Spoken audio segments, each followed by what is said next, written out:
Hello everybody and welcome back to the Dovetail box series. Got another quick episode for you today because all we're going to be doing is attaching the base of the box. Let's get going.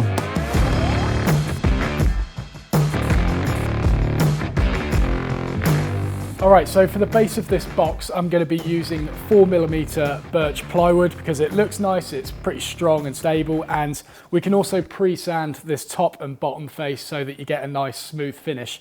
You can obviously do the same with MDF and stuff like that, but it doesn't really look as nice. And if you go for a solid wood base, then you've got problems with expansion and contraction of the piece while restricted in a box frame that will not move in the same direction, thus maybe pushing joints apart or splitting the bottom.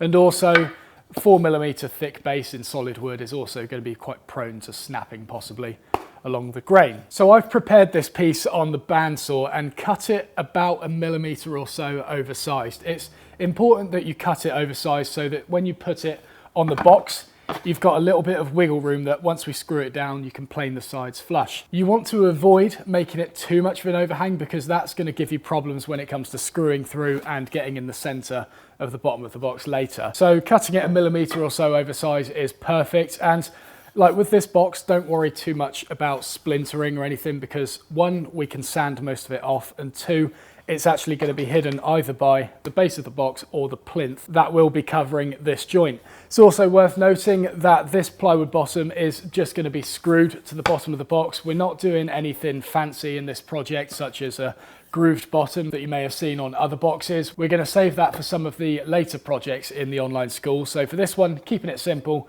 screw to the bottom and then a plinth overlay to hide everything. So to begin with, flip the box over and I'm just going to pop the base on there and double check how much of an overhang I've got. It feels like it's about 1mm or so. Yeah, so I've double checked and we've definitely got roughly 1mm overhang on all the edges.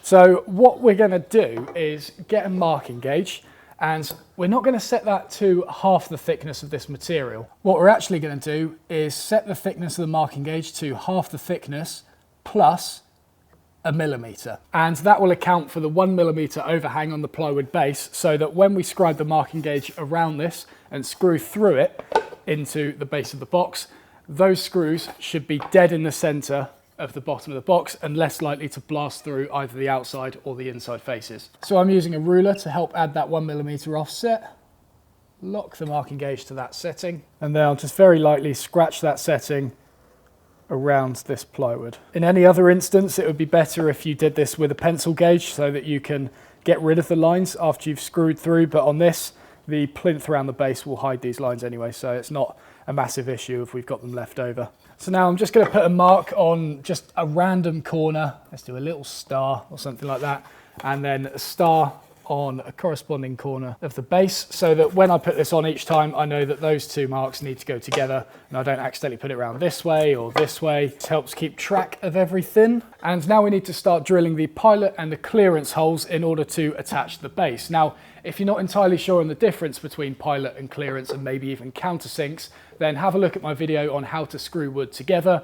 Very quick video, link is in the top corner and also linked below. I will be sanding this plywood before the final fit, but what I prefer to do is screw through it first and do all the drilling and everything, which will inevitably cause some breakout on the inside face. But then if I'm sanding afterwards, then it will sand it all flat and get rid of it all anyway. Whereas if you sand first and then screw through, you're going to be left with breakout and you've got to remove it all again. So screw first and then sand later. So I've clamped the box down with the plywood on top and I've double checked that the overhang on all the sides is exactly the same, and also double checked that the corners that I marked are also sitting on top of each other. So I'm happy this is in the right position. We'll start off with the pilot. We're just going to do one corner, get that one fixed with a screw, and then once that's done, take off this clamp, fix the opposite corner down, and then by that point the base won't be able to move and we can do the rest of them in one hit.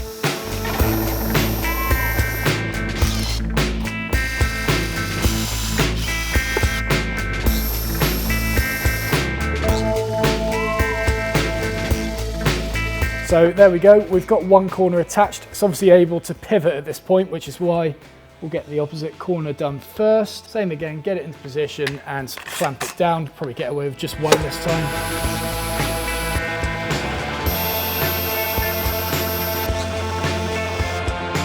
Okay, so the two opposite corners are attached, meaning the base obviously can't move. Now, as I said, we're going to do the piloting and the clearance and the countersink for all the rest of them, but there's no point screwing them all in at this point because you're just going to have to take it off and then sand it. Just get the holes piloted, clearanced, countersunk, and then that's it. Take these two out, do the sanding, and then attach the base afterwards.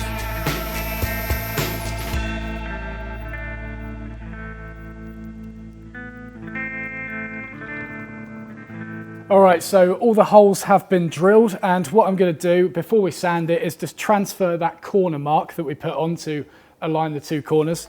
I'm going to move that to the side of the plywood so that when I sand the faces, I don't remove that marking and then I can't remember where it goes. So transferring it to the side means that once it's sanded, I've still got a mark there to line up, and then even though we're planing it later, it will already be attached by that point. In terms of grits for sandpaper, I would definitely start with 120 grit on plywood to get rid of those machining and split marks on it. And then once you've gone through that, take it up to maybe 180, possibly 240. Working with a random orbit sander, you could probably get away with stopping at 180 and that'll be perfectly fine. If you're doing it by hand, 240 might be better, but completely up to you. I think this will be okay.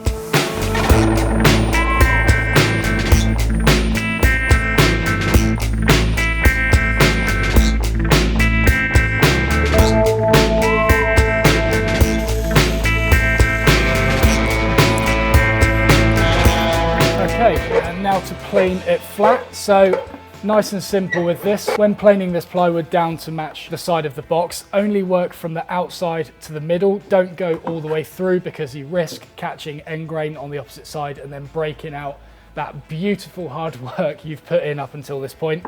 So just work to halfway, go for a nice fine cut because you want to avoid taking off material from these sides that you've already flushed. There we go, so I'm just catching a bit of wood there.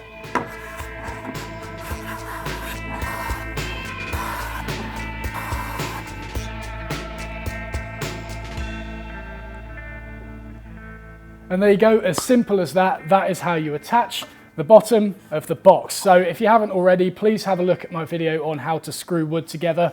I know it seems like a seemingly boring and simple topic, but trust me, learning the difference between piloting, clearance, and countersinking is extremely important. So you're now ready to move on to the next lesson, which you can do so by clicking the link below. And if you haven't already, please press the subscribe button to the left-hand side of the video. See you in the next one.